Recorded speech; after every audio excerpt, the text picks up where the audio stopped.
Welcome back to Rekt Radio, the one place that looks at a sea of red on the screen and sees a massive discount sale.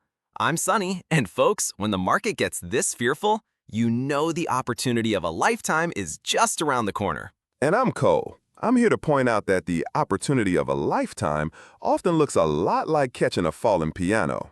The fear isn't irrational, Sonny. It's a direct response to a market that seems to have forgotten which way is up. It's not the market's fault. It's just a classic case of the macro environment throwing a wet blanket over everything. The entire crypto space is holding its breath, waiting to see what the Fed does with interest rates. Bitcoin, Ethereum, XRP, they're all in a slump, completely disconnected from the innovation happening on the ground. Disconnected? Sonny, crypto is the ultimate risk-on asset. It doesn't get to be disconnected from the biggest risk factor in the global economy. This isn't a wet blanket, it's a reality check. When the cost of money is uncertain, speculative assets get hit first and hardest. That's not a bug, it's a feature. And look at the carnage it's causing in the altcoin space. I see what you call carnage as a consolidation. But you're right, the price action is brutal. Take EigenLayer. They just launched multi-chain verification, a huge step forward for their restaking ecosystem, making it more robust and versatile. What does the market do? The price of Eigen drops over 6%. It's a complete washout of good news. Because the news doesn't matter when the tide is going out. You can have the fanciest new engine in the world, but it won't save your ship in a hurricane. And it's not just EigenLayer. Look across the board. ETHFI, ETHFI, is down over 5%, testing critical support levels. Layered 0, ZRO, has plunged 5%. DYDX is down almost 6%. Tezos, XTZ, and VeChain are struggling at key levels, with the bears in complete control. This isn't a project-specific problem. It's a systemic bleed-out. The market is telling you it has no appetite for risk, no matter how good the tech is. So what do? You build. You focus on the long term. This is when the real work gets done. What could this become? It becomes an ecosystem where the only people left are the true believers and builders. When the macro frenzy fades, you're left with the projects that actually have substance. This is the perfect time to identify those projects while they're on sale before the fair weather tourists come back. The risk right now is that you're buying up shares in a company the day before it files for bankruptcy. The projects might have substance, but substance doesn't pay the bills when liquidity evaporates completely. But let's talk about an even bigger, longer-term risk that's looming. While we're all distracted by the Fed, the ghost of future tech is knocking at the door. I saw a new wallet is being upgraded to be quantum safe. Exactly. This is my point. That is incredible. We have developers in our space who are so forward-thinking, they are building defenses against a technology, quantum computing, that is still largely theoretical. They are future-proofing the very concept of digital ownership. That's the kind of long-term vision that makes me so incredibly bullish. Hold on, let me stop you there, because you buried the lead. Did you read the fine print on that announcement? This quantum-safe upgrade is rolling out for a bunch of assets, but it explicitly excludes Bitcoin and Ethereum to start. The two pillars that hold up this entire multi-trillion-dollar industry are not part of the initial quantum proofing. It's a phased rollout, Cole. It's a complex process. You start with smaller assets to test the technology before moving on to the behemoths like Bitcoin and Ethereum. It's a sensible, cautious approach. It shows they're taking the security of the main chain seriously. Or it shows that retrofitting quantum resistance onto those legacy chains is monumentally difficult, perhaps even impossible without a hard fork that could fracture the whole community.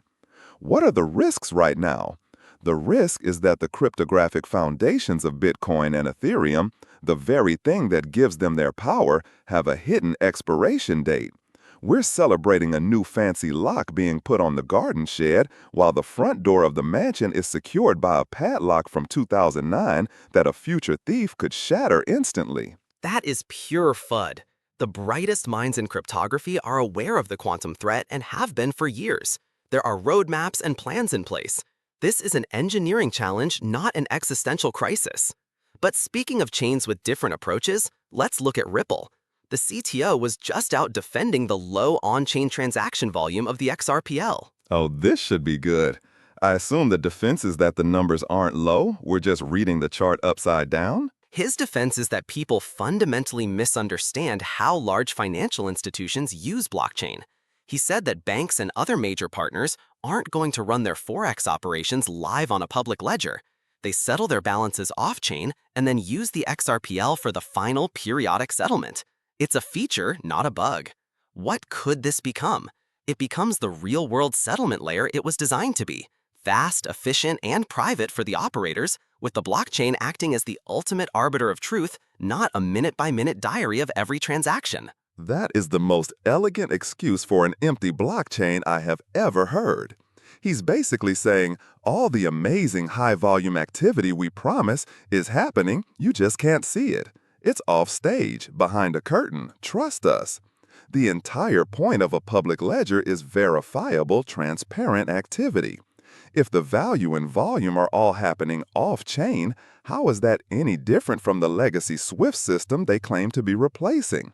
It's a centralized database with a sprinkle of crypto marketing on top. It's a hybrid model. It's pragmatism. It's how you bridge the old world with the new. You give institutions the privacy they require while still giving them the settlement finality and efficiency of a blockchain. That's adoption. You can't just expect the entire global financial system to suddenly decide to do all its business out in the open on a public chain. This is the transition state. It's a transition into a less transparent, more trusted system that looks suspiciously like the one we already have. It's a solution in search of a problem, and when asked for proof of usage, the answer is, it's invisible. That is not a compelling case.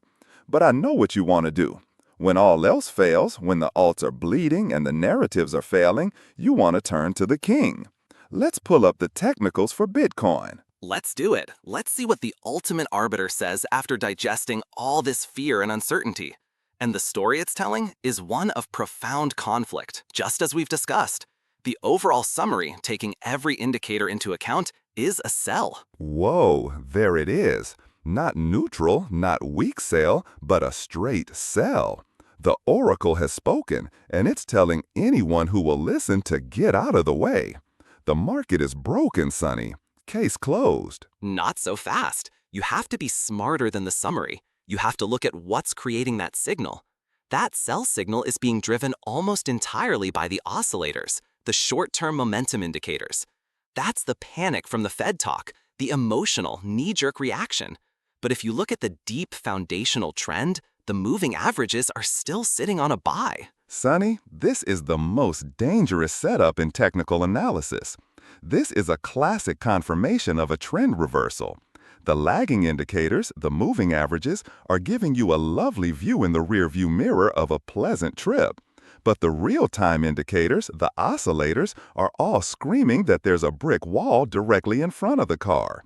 The buy on the moving averages isn't a sign of strength, it's the last ghost of a dead rally. It's a battle between the long-term holders and the short-term speculators. The moving averages tell you that the conviction of those who have held for weeks and months is still positive. The oscillators tell you that the day traders are panicking. I'm betting on conviction over panic every single time. This is a classic shakeout before the next leg up, washing out the weak hands. It's not a shakeout. It's a breakdown in progress. The conviction has shattered, and your lagging indicators just haven't caught up yet. The market is telling a very clear story of weakness, from macro fears to altcoin devastation to a sell signal on the biggest asset of them all. You can't ignore every single warning just because you like the long-term dream. That's all the time we have for this episode. I see builders creating quantum-safe tools and real-world adoption models while the market gives us the gift of discounted prices. The long-term trend is still our friend. Stay bullish. And I see an asset class completely beholden to the Fed, with its biggest projects potentially vulnerable to future tech and its charts flashing clear sell signals. The dream is a long way from reality. Please be careful out there. You've been listening to Rekt Radio.